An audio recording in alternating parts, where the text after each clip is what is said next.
Bon, après plusieurs mois d'absence, je suis d'attaque pour refaire des vidéos, Manglo. Autant dire que ça va chier là. Bon, aujourd'hui on va tester les nouvelles Stormbox 2 de chez Tribit. Autant dire que c'est des enceintes en format thermos et on va voir ce qu'elles ont dans le bid. Pour 70 €. Bah ouais, Manglo, c'est pas très cher. Hein. Pour 2 Stormbox, t'as une JBL Flip 6. Le choix est vite fait.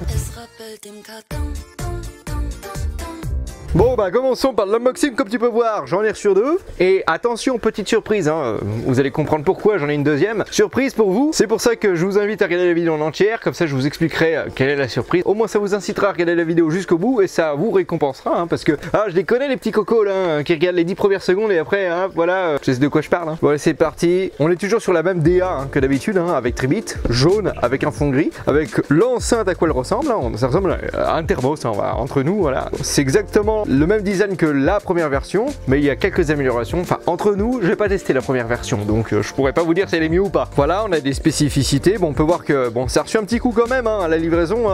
Paul, le postier, il a pas pris soin de mon colis, mais bon, un respect, c'est pas un métier facile. Bon, allez, c'est parti, on déballe ça, on déballe le thermos. Alors, qu'est-ce qu'on a à l'intérieur de la boîte? On a une notice d'utilisation avec plusieurs langues, chinois, anglais et français. Pour ceux qui n'arriveraient pas à utiliser l'enceinte, vous allez voir, elle est très simple à utiliser. Le câble USB type C vers USB type A pour recharger celle-ci. Ensuite, nous avons pour terminer la speaker. Regarde-moi ça, mon pote, s'il est pas magnifique. Voilà, hop, tu tires ça comme ça. Et voilà la bête. Bon, on va déballer les deux. Comme on dit, jamais 1 sans 2. Non, c'est plutôt jamais 2 sans 3. J'en ai pas 3. D'ailleurs, on ne peut pas en connecter 3, on peut en connecter que 2. Donc on déballe la deuxième. Hop, et on remet tout dedans. Hop, voilà, enfin Manglo. Bon, à quoi ressemblent ces enceintes, Manglo? Elles sont plutôt pas mal. On est sur une forme cylindrique avec du plastique noir mat à chaque extrémité de l'enceinte avec les radiateurs passifs, avec le petit logo avec des petits stries en relief et je sais pas ce que c'est, une sorte de forme géométrique. Sur la face avant, on a une grille acoustique tressée qui va faire tout le tour de l'enceinte pour protéger les haut-parleurs. À l'avant de l'enceinte, on a différents boutons, volume plus moins et le bouton multifonction qui va permettre d'invoquer votre assistant vocal. Et d'ailleurs, le fait d'avoir des gros boutons comme ça me fait un peu penser aux enceintes de chez Ultimate Ears. Il y a une petite inspiration quand même de la Boom 2 ou de la Boom 3, on va pas se cacher. On peut voir à l'arrière de l'enceinte, parce que oui, on a des radiateurs passifs de chaque côté, mais l'enceinte ne peut pas se poser comme ça, d'accord? Elle se pose uniquement debout. Pourquoi? Parce qu'on a 4 patins antidérapants surélevés pour éviter que le son se répartisse sur le meuble à lequel elle est posée, ou éviter aussi que ça glisse. Par contre, dans l'autre sens, ce n'est pas le cas. Si tu la poses dans l'autre sens, ça risque de glisser et le son risque de se répartir énormément sur le support. Nous avons une petite dragonne, sympatoche, pour pouvoir trimballer l'enceinte d'un doigt, parce que honnêtement, on en passe 2, mais pas 3. Tu vois ce que je veux dire? Pratique pour transporter, mais j'aurais aimé un truc un peu plus gros. Mais bon, tu peux mettre un petit mousqueton pour pouvoir la trimballer et l'accrocher à ton sac à dos. À l'arrière de l'enceinte, on a plus différents boutons rétro-éclairés. Regarde, on va allumer l'enceinte.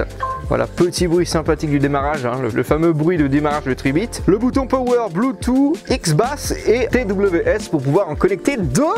Et oui, Manglo, on va voir plus tard dans la vidéo comment ça fonctionne, mais c'est tout con. On a également un cage étanchéité qui fait quand même son utilité parce qu'il est galère à enlever, avec le port USB type C pour recharger l'enceinte et le port mini jack. Attention, 2024, c'est en voie de disparition. Honnêtement, je trouve qu'on est sur un design plutôt sobre, simple, mais qualitatif. Pour des enceintes à 70 €, on est quand même sur quelque chose de quali. Ça vaut du JBL. Niveau finition et niveau qualité de fabrication, on est sur, ça se trouve même mieux que JBL. Honnêtement, je sais pas, ça a l'air costaud. Je pense que j'ai déjà fait tomber entre nous, et honnêtement, elle a pas un pet. C'est que ça résiste quand même pas mal. Après, à voir dans le temps si ça vieillit bien ou pas, mais pour l'instant, j'en suis plutôt satisfait.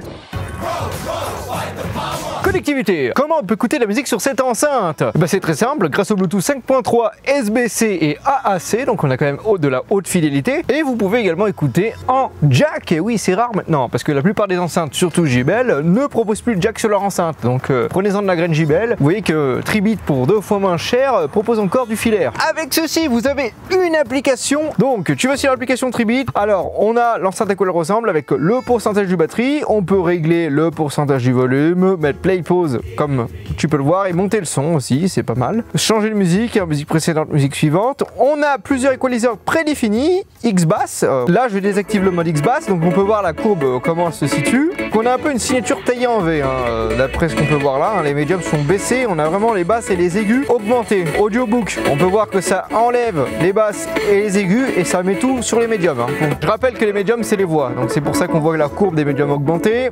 On a classique, rock, rock bien souvent c'est tout dans les aigus, et jazz. On voit pas trop de différence avec cette musique. Faut attendre que ça pète un coup là.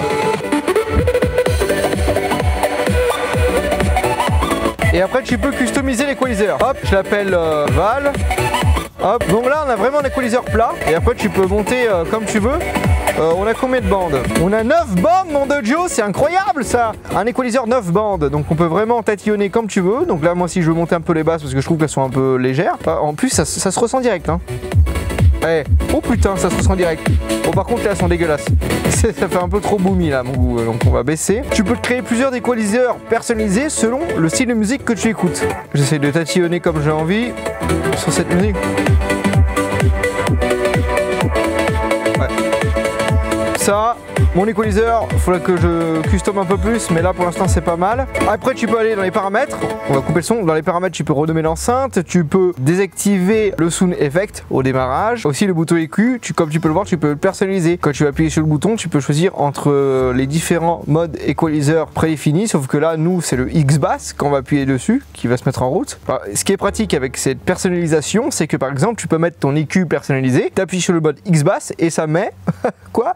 Bah ton EQ personnalisé, voilà. Donc après tu peux reset l'enceinte rapidement et l'upgrade aussi, le firmware. Bah écoute, plutôt complète comme application. Certaines marques pourraient en prendre de la graine encore une fois parce qu'il y a des marques beaucoup plus chères que celle-ci, 5 fois plus chères, hein, je pense qu'ils vont se reconnaître, proposent des enceintes sans application. Du coup, s'il y a un bug, bah tu vas te faire foutre quoi, tout simplement, parce que tu peux pas mettre à jour le firmware à part passer par ton ordinateur et c'est tout un bordel.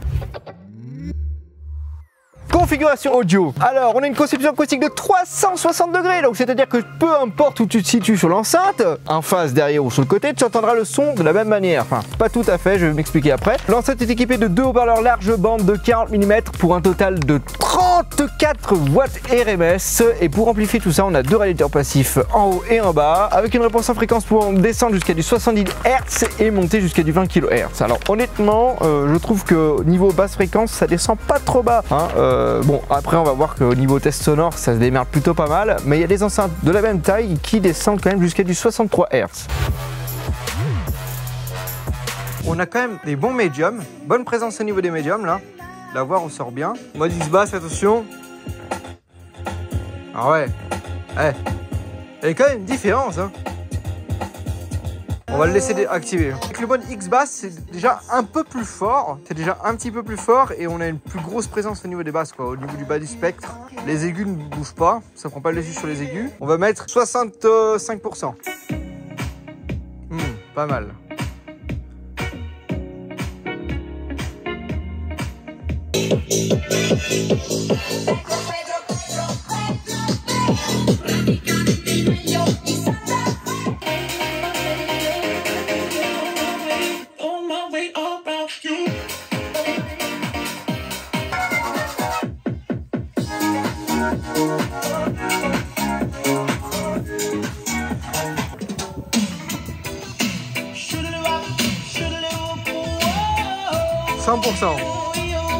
On est à 100% là.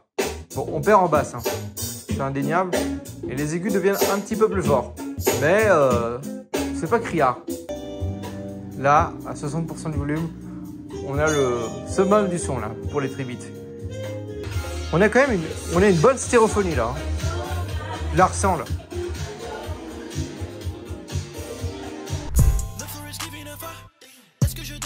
Bon, qu'est-ce que je pense du son de ces enceintes? Alors honnêtement, on a un son plutôt équilibré sur ces Stormbox 2, des basses plutôt bonnes avec une bonne présence au niveau des médiums et des aigus précis qui manquent quand même de détails sur certains morceaux, mais bon, après ça c'est parce que voilà, on n'a pas de tweeter dédié aux aigus, mais bon, pour des haut-parleurs large bande, ça fait quand même le taf. On a une bonne rondeur au niveau des basses, du punch, et ça se démerde plutôt pas mal en extérieur. Bon, après t'attends pas à faire une grosse soirée non plus, hein. Voilà, juste pour sonoriser ton petit apéro olinatoire ou ton barbecue, et surtout si t'as 2 enceintes, ça augmentera la scène sonore et en plus tu auras une image stéréo, ce qui est ma foi pas mal. Et même on a quand même un son stéréo sur ces enceintes, car oui, on a un haut-parleur de chaque côté, là et ici, une qui est située un peu plus en haut et l'autre un peu plus en bas, donc on aura quand même une stéréophonie moyenne, parce que voilà, pour avoir une bonne stéréophonie il faudrait que les haut-parleurs soient vraiment séparés l'une de l'autre, mais elle est quand même audible, hein. Donc si tu veux une meilleure expérience audio possible, il va falloir poser l'enceinte avec les boutons face à toi. Le son est pas directif de tout, hein, même si on arrive à voir que les haut-parleurs viennent de chaque côté de l'enceinte.